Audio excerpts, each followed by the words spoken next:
입법, 사법, 행정, 삼권 분립은 민주주의 국가에서 반드시 필요한 조직 구조입니다. 자유국가에서 판사가 헌법과 법률에 의하여 양심에 따라 독립적으로 판결하는 이른바 사법부의 독립을 보장하고 있습니다.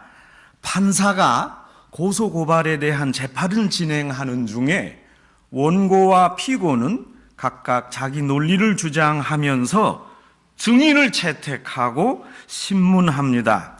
이 과정에서 두세 명의 증인이 있어야 객관적인 사실을 밝혀낼 게 아니겠습니까? 그런데 요즘 고소와 관련된 증인들이 개인 신변과 사생활 보호를 받지 못해서 증인으로 잘 나서지 않는답니다. 증인은 보복을 두려워해서 피해를 받지 않으려고 진술을 꺼려 한다는 겁니다. 나는 분명히 그 사실을 목격했습니다. 그래서 나는 확실히 증언합니다. 이렇게 당당히 나서서 말하면 진실이 밝히 드러날 것인데 사정이 그렇지 못합니다. 우리는 현장에서 그 사실을 똑바로 보았습니다. 이 한마디가 얼마나 귀합니까? 이렇게 담대하게 말하고자 하는 증인이 없다면 사건에 대한 시시비비를 가리기가 쉽지 않습니다. 엄연한 사실인데도 용기 있게 나서는 증인들이 없습니다. 내가 나서서 체면을 구긴다 그럽니다. 분명한 사건인데도 안타깝게 조용히 사라지는 일이 되는 일이 많습니다. 이처럼 용기 있고 바른 증인이 없습니다. 자신의 개인적인 이익을 살피느라, 이기적인 이익을 따지느라 증인들과 진실이 없어졌습니다. 그래서 진실이 은폐됩니다. 자신에 대한 피해가 무서워서 숨었기에 이제는 진실이 없어졌습니다. 사실과 사실에 대한 믿음, 이것이 아주 중요합니다.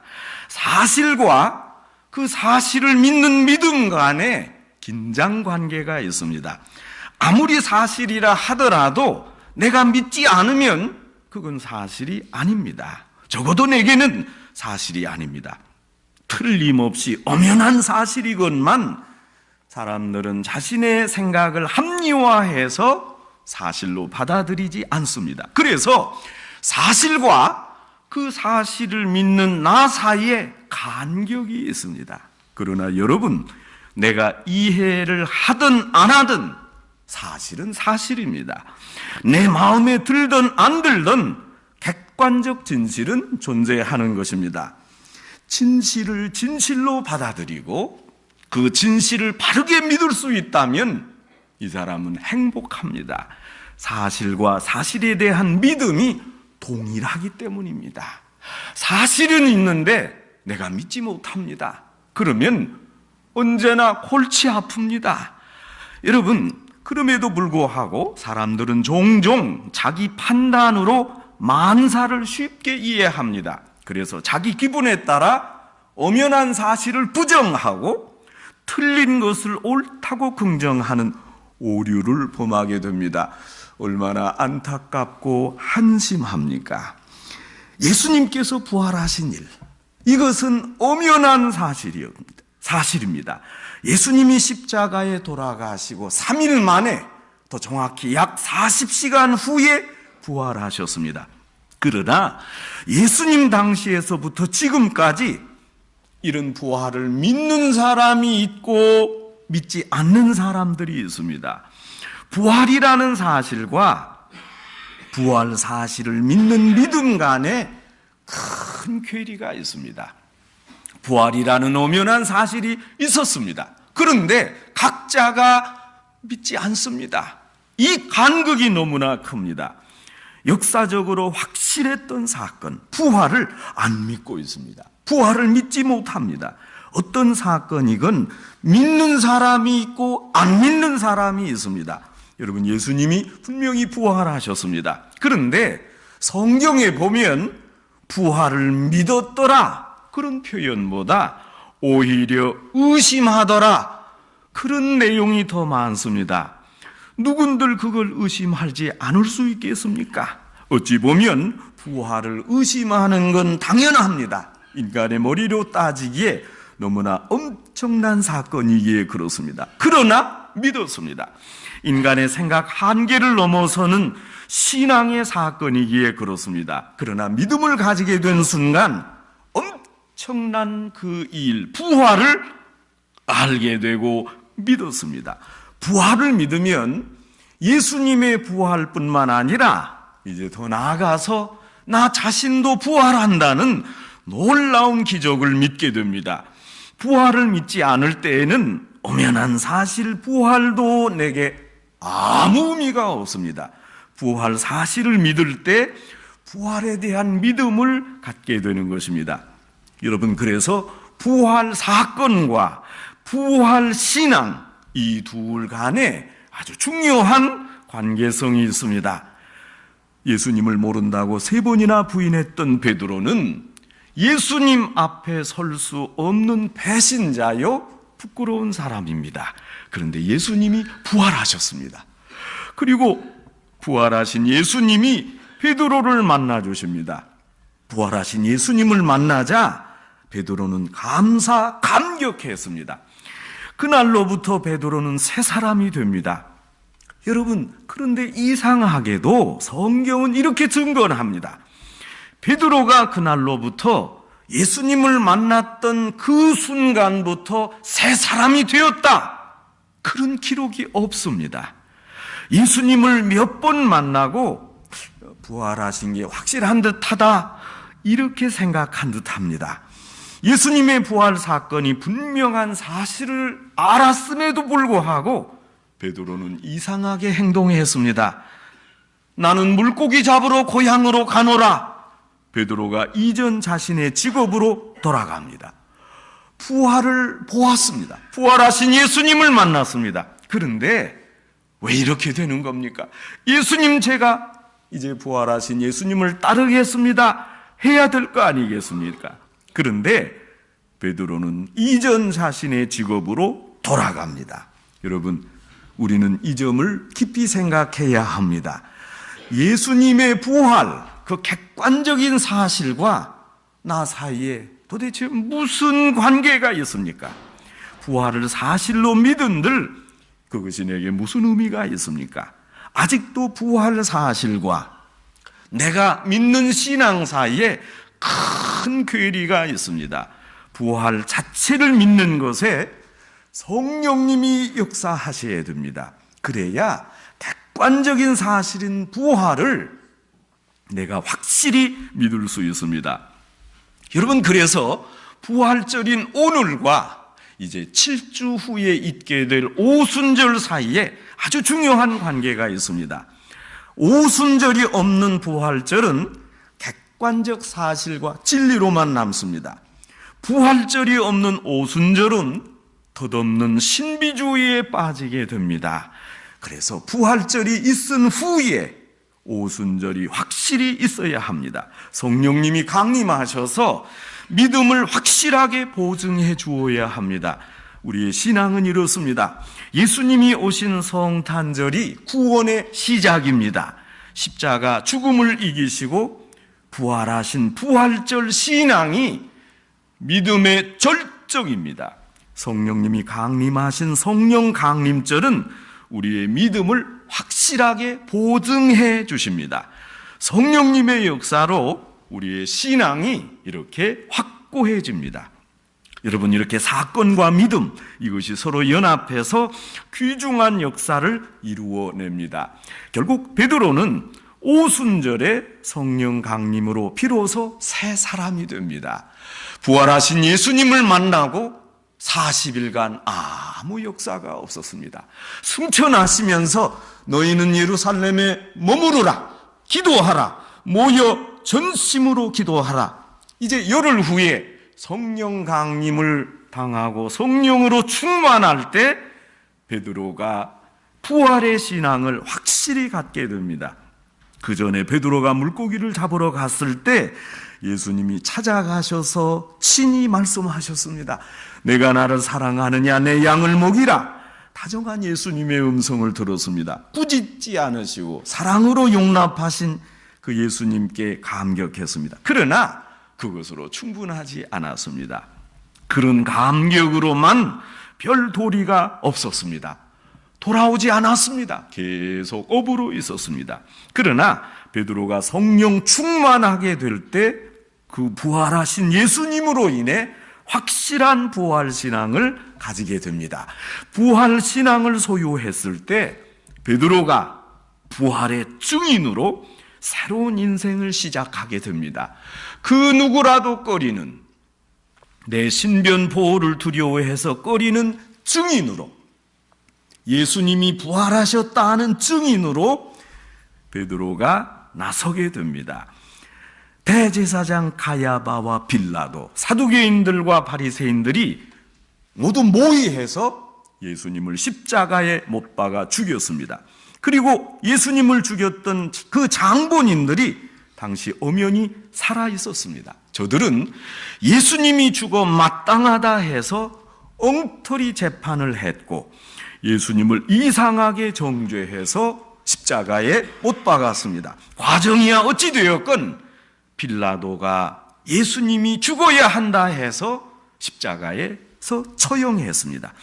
예수님이 그렇게 십자가에서 억울하게 돌아가셨습니다. 그런데 하나님이 예수님을 부활시키셨습니다. 여기서부터 문제가 시작됩니다.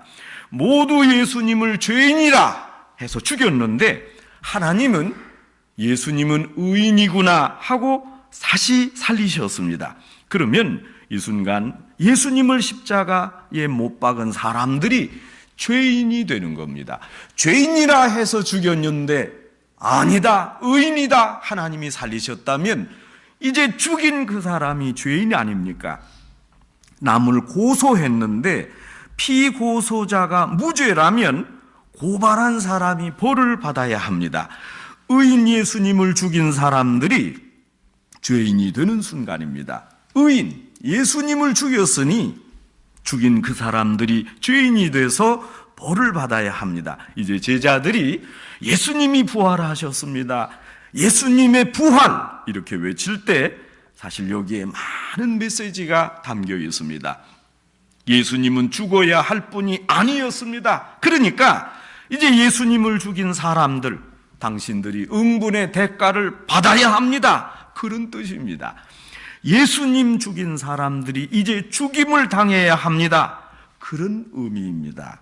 자, 그렇다면 이 상황에서 예수 부활, 예수님이 부활했습니다 외치는 자체가 위험합니다.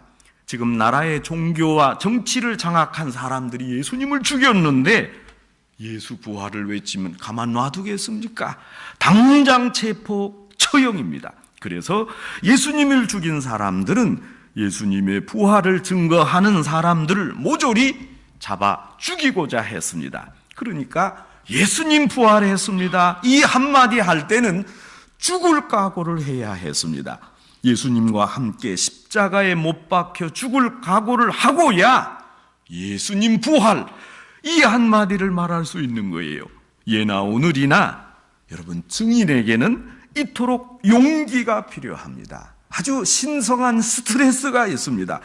특별한 용기가 증인에게 있어야 합니다. 여러분, 이 증인이라는 단어의 의미가 아주 중요합니다. 증인, 증거라는 말은 헬라어로 마르투리아입니다. 영어로 순교자, 마르타르입니다. 증인은 순교자입니다. 증인은 적어도 내가 이 말을 하고 죽을 준비가 됐다, 순교자 될 것을 각오하고 나서는 사람입니다. 그래서 증인이 순교자요, 순교자가 증인입니다. 죽음으로 믿음을 확실히 증언하니가 순교자입니다. 부활의 증인이 순교자였습니다. 가령 이 당시에 예수님이 부활하셨습니다 한 부활의 증인이 이렇게 말한 후에 로마 병정이 죽이겠다고 쫓아온다고 도망가면 되겠습니까? 예수님이 확실히 부활하셨고 자신도 그 부활을 믿기에 외쳤다면 누가 오든 당당히 죽어야 할 거 아닙니까? 그래서 당시 죽은 순교자가 많았습니다. 특별히 예수의 이름으로 죽는 것이 최대 영광 아닙니까? 그래서 순교자만이 부활의 증인입니다. 부활의 증인은 죽음을 넘어섭니다. 사망 권세를 넘어서는 것입니다. 여러분, 오늘 성경 본문에 보면 성령 충만을 받은 베드로와 요한이 예루살렘 성전에 올라가서 그 성전 미문에 나면서부터 안진뱅이 된 사람을 만나게 됩니다. 이 나면서부터 안진뱅이 된 이 사람은 지난 40년간 한 번도 걸어본 적이 없습니다. 보통 같으면 그저 보고 지나치거나 얼마간 적선이나 해주는 정도였는데 베드로와 요한이 성령 충만함을 받고 보니까 달라졌습니다. 안진뱅이가 돈을 달라고 손을 내미는 순간 베드로와 요한은 엄청난 생각을 합니다. 베드로가 안진뱅이를 향하여 당당하게 명령합니다. 은과 금은 내게 없거니와 내게 있는 것으로 내게 주노니 곧 나사렛 예수의 이름으로 일어나 걸어라. 그 순간 안진뱅이가 벌떡 일어납니다. 굉장한 사건입니다. 이 일을 중심으로 이제 하나님의 말씀을 베드로가 전파합니다. 성령 충만해서 아주 영에 찬 은혜스러운 설교를 하게 됩니다. 그래서 오늘 본문은 베드로가 선포한 설교 내용입니다. 오늘 베드로 설교에 몇 가지 특징이 있습니다. 우선 히브리적인 특징입니다. 헬라식이 아니라 히브리식입니다. 오늘 베드로 설교에는 특별히 세 가지 특징이 있습니다. 먼저 사건을 중심으로 설교를 구성했습니다. 추상적인 진리나 유명한 신앙인 이야기가 아니라 순수하게 역사적 사건을 놓고 설교하고 있습니다. 사건을 중시하는 히브리식 설교 방식입니다. 둘째, 설명이 아니라 증거하고 있습니다. 우리가 이 일의 증인이다 이렇게 외쳤습니다. 내가 증인이다. 내가 보았느니라. 예수님 부활에 대해서, 사건에 대해서 내가 직접 보고 경험했다. 증인으로 말하고 있습니다. 나는 예수님 부활을 확실히 증언한다. 얼마나 놀랐습니까? 얼마나 큰 용기입니까? 지금 시절에 어느 때인데 잘못 말하면 끌려가 죽을 겁니다. 그러나 담대하고 확실하게 증거하고 있습니다. 얼마나 아주 귀한 믿음입니까? 사건에 대한 증거를 대고 있습니다.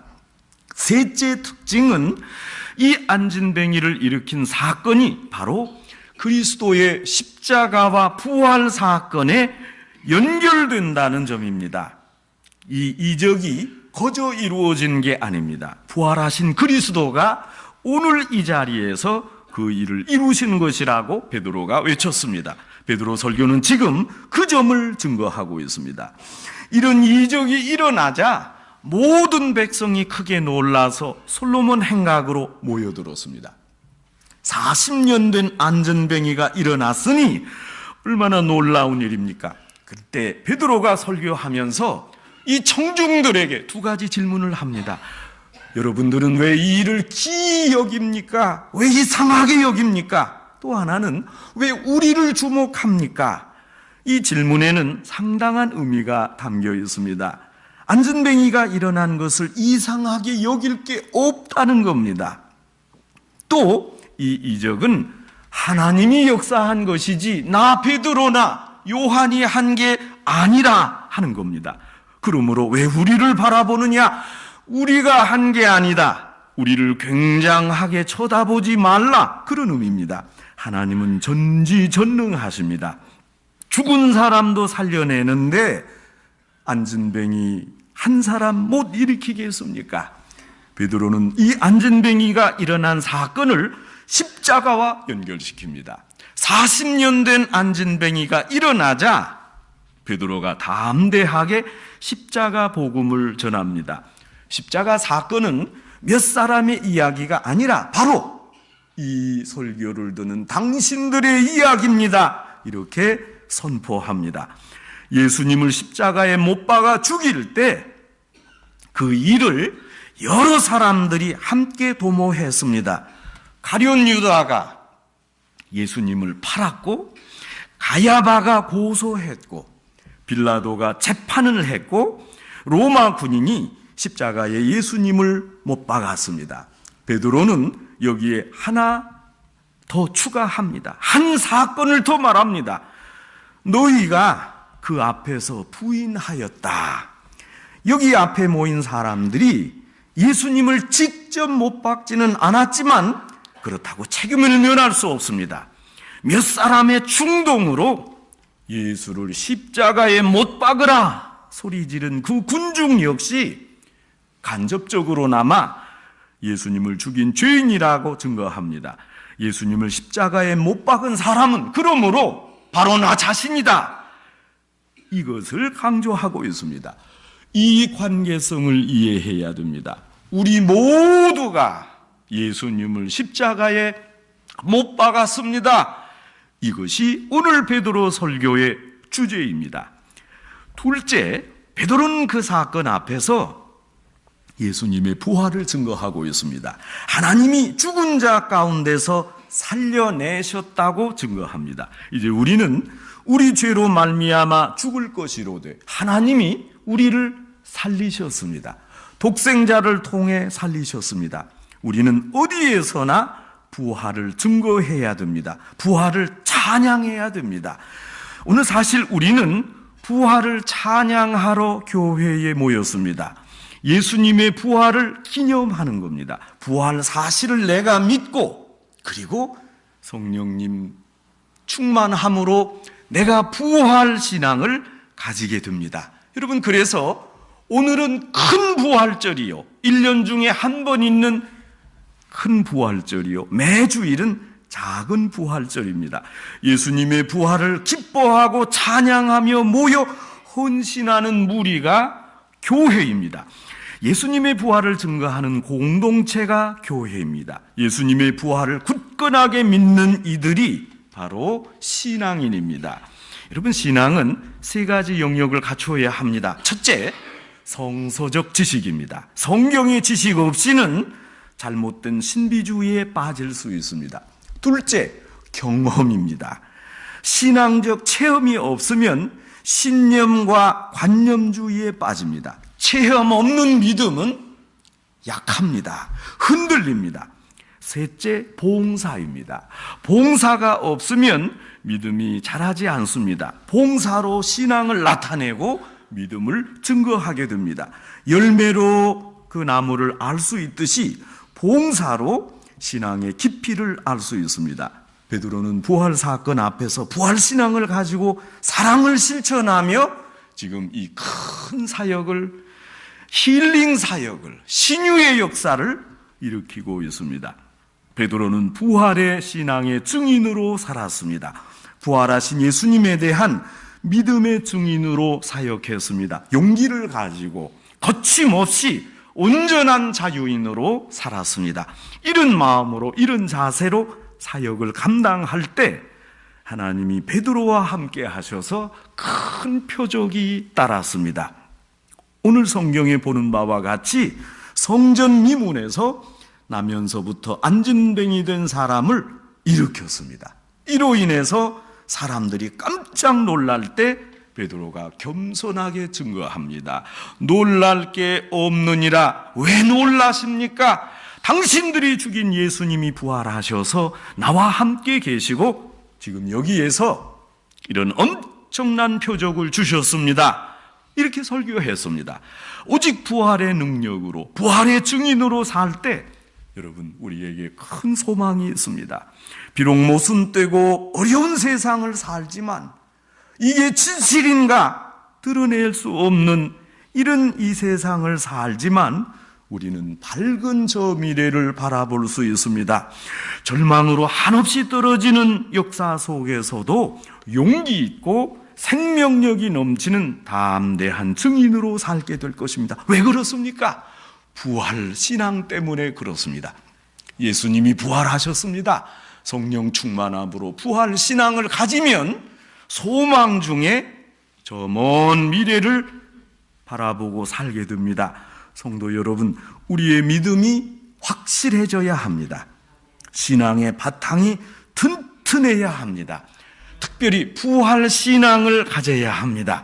성령님이 함께하고 우리에게 충만함을 줄 때 부활이 확실히 믿어지고 우리는 부활 신앙인이 되게 됩니다.